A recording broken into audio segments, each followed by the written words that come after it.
Granted, I'm not sure much of North Branch, which is also weird. Okay, you should not have clients like this. No. And you're when you do have a client, you're not gonna just see this layer of tissue, right? So what do we encounter first? Skin. Well done. Thank Okay. And then what's the skin attached to? The fascia. Yeah, that's right. Superficial fascia, which is a spongy kind of an area. We're going to actually look at some videos from Gil Headley that makes that. And then it goes down. This would be covered by a deep layer of saran wrap type material. So, there's all of our layers. So we have to pretend, make educated guesses about where stuff is under here.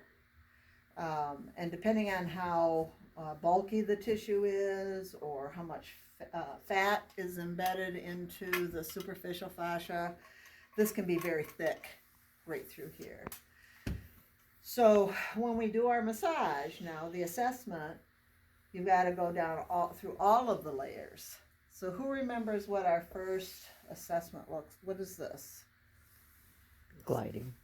Okay, Skin. well, it's a finger drag. What are we looking for? Sticky.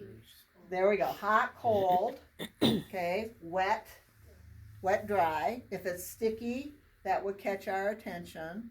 What might we find under there? Bumps and screws. That's what our other skeleton needs. It may be an area where there's something going on, muscle a little tight or something. It's sweaty, so it catches our attention. And then what am I doing when I do this? That's, I forgot the name. You're We're just looking for moving the ease fascias. and bind with the superficial fascia. What should it feel like in that area? Somewhat. It should feel a similar movement within that area. Oftentimes we'll find something where it's moves pretty easy one way and it's pretty Rough stiff the other. So now we can start to think about an intervention here. If we find this temperature difference, or if we feel a difference in the skin texture, bumpy versus not bumpy, or if we get that sticky sensation, we could feel down and see if we can recreate a symptom. Those sticky areas are where typically there's something called a neurovascular bundle, where the nerve and the vessels come up from the tubes and come up to the top. They're perforating. They come up through the various tissue in through there.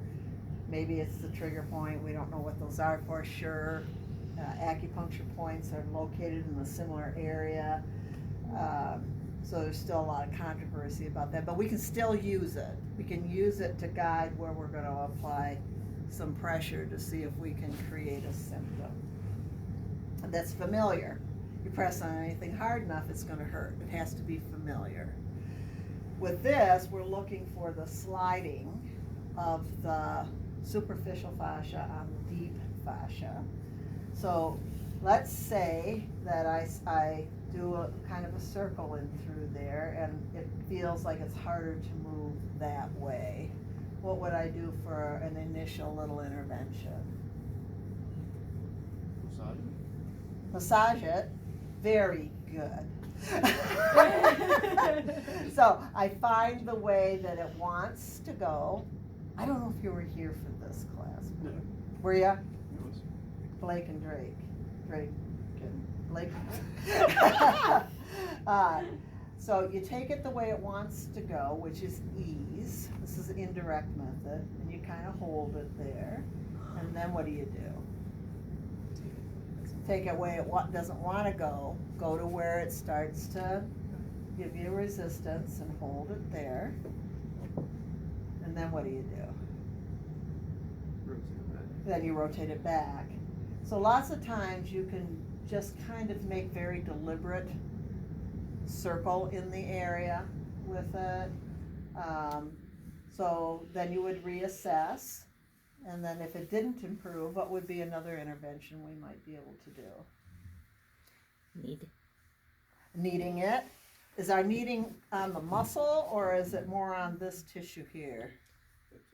That tissue, that's right here.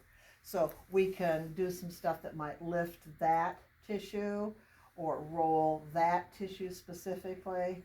Or this would be an area where a suction cup might be helpful, where you can lift that up. Because what we're trying to do is lift this just a little bit up off of this, just to create some slide and some room. Okay, so that's the surface tissue area. What's the pressure depth in here?